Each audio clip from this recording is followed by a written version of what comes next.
নমস্কার দর্শক বন্ধুরা, রে স্পোর্টসের পর্দায় আপনাদের সকলকে স্বাগত জানাই। আরও একটা বিশেষ প্রতিবেদন ভিডিও নিয়ে আমরা চলে এসেছি আপনাদের সঙ্গে। এএফসি ওমেন্স চ্যাম্পিয়ন্স লিগের দ্বিতীয় ম্যাচে চীনের শক্তিশালী দল উহান জিয়াংদার বিরুদ্ধে খেলতে নেমেছিল ইস্টবেঙ্গল এবং সেই ম্যাচে 0-2 ব্যবধানে হেরেই কিন্তু মাঠ ছাড়তে হয়েছে ইস্টবেঙ্গলের মহিলা ব্রিগেডকে। তবে ম্যাচটা নিয়ে যদি একটু আলোচনা করা যায়, যেহেতু উহান জিয়াংদা দলটা যথেষ্ট শক্তিশালী দল, পাশাপাশি তারা তাদের ঘরের মাঠে খেলছে এবং চীনের এই মুহূর্তে যে আবহাওয়া, চীনে কিন্তু প্রচণ্ড পরিমাণে ঠান্ডা এবং সেই ঠান্ডা আবহাওয়ার মধ্যেই আমরা দেখেছিলাম যে ইস্টবেঙ্গল যখন প্রথম ম্যাচটা বামখাতুন এফসির বিরুদ্ধে খেলেছিল সেই সময় প্রচণ্ড ঠান্ডা ছিল এবং দ্বিতীয় ম্যাচও যখন তারা খেলতে নামলো সেখানে কিন্তু প্রচণ্ড একটা ঠান্ডার আবহাওয়া এবং সেই আবহাওয়ার মধ্যেই কিন্তু ইস্টবেঙ্গল ফুটবলারদেরকে খেলতে হচ্ছে। এবং অপরদিকে উহান জিয়াংদা দলটা তারা কিন্তু তাদের হোম অ্যাডভান্টেজ পেয়েছিল, তারা সেখানকার আবহাওয়ার সঙ্গেও তাদের যথেষ্ট পরিমাণে তারা অবগত এবং সেই আবহাওয়ার মধ্যে কিন্তু তারা তাদের সেরা ফুটবলটাই খেলেছে, পাশাপাশি তাদের হোম সাপোর্টটা ছিল, ঘরের মাঠে তারা ম্যাচ খেলছিল। কিন্তু যদি ইস্টবেঙ্গলের পারফরমেন্স নিয়ে কথা বলা যায়, ম্যাচ শুরুর প্রথম 20 মিনিটের মধ্যে ইস্টবেঙ্গল যদিও 2টো গোল হজম করে নিয়েছিল, ম্যাচের 8 মিনিটের মধ্যেই প্রথম গোল এবং 17 মিনিটের মাথায় পেনাল্টি থেকে আরও একটা গোল ইস্টবেঙ্গল হজম করে। কিন্তু 2টো গোল হজম করার পরও কিন্তু ইস্টবেঙ্গল রক্ষণকে যথেষ্ট পরিমাণে জমাট লেগেছে।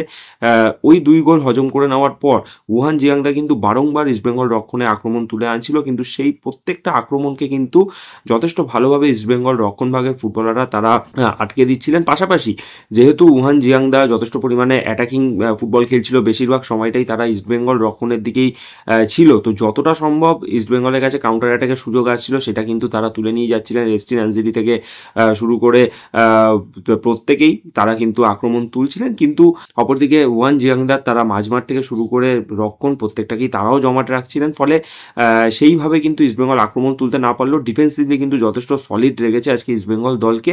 অপরদিকে এই উহান জিয়াংদা দলটা তারা কিন্তু গতবারের এএফসি ওমেন্স চ্যাম্পিয়ন্স লিগের জয়ী দল, অর্থাৎ গতবার তারা কিন্তু এই প্রতিযোগিতা চ্যাম্পিয়ন হয়েছিল এবং ডিফেন্ডিং চ্যাম্পিয়ন হিসেবেই তারা কিন্তু এবার খেলতে নেমেছে। তারও সঙ্গে আপনাদেরকে জানিয়ে রাখা দরকার যে এই উহান জিয়াংদা দলটা তারা কিন্তু চীনের যে ওমেন্স লিগ হয় সেই ওমেন্স লিগের কিন্তু 5 বারের চ্যাম্পিয়ন দল। পাশাপাশি ভারতীয় মহিলা ফুটবল দল চীনের মহিলা ফুটবল দলের থেকে কিন্তু ফিফা র্যাঙ্কিংও তারা কিন্তু অনেকটাই পিছিয়ে, ফলে ধারে ভারে কিন্তু সব দিক থেকেই এগিয়ে ছিল উহান জিয়াংদা। তবুও ইস্টবেঙ্গল মহিলা দলের যে লড়াই, যেই পারফরমেন্সটা আজকে এই উহান জিয়াংদা দলের বিরুদ্ধে ইস্টবেঙ্গল মহিলা দল করলো সেটা কিন্তু সত্যি প্রশংসার যোগ্য। এবং অ্যান্থনি অ্যান্ড্রিউস তিনি যেভাবে তার দলকে তৈরি করেছেন, আক্রমণের ভাগ থেকেও যেরকমভাবে তিনি তার দলকে কম্প্যাক্ট রাখেন, ঠিক সেইভাবেই ডিফেন্সিভলি কিন্তু আজকে দলকে যথেষ্ট পরিমাণে কম্প্যাক্ট লেগেছে এবং হাতে আরও একটা ম্যাচ বাকি, সেই ম্যাচটা জিততে পারলেই অথবা সেই ম্যাচ থেকে 1 পয়েন্ট তুলে নিতে পারলেই কিন্তু ইস্টবেঙ্গল সরাসরি জায়গা করে নেবে এএফসি ওমেন্স চ্যাম্পিয়ন্স লিগের কোয়ার্টার ফাইনালে এবং সেই দিকটাকেই কিন্তু পাখির চোখ করবেন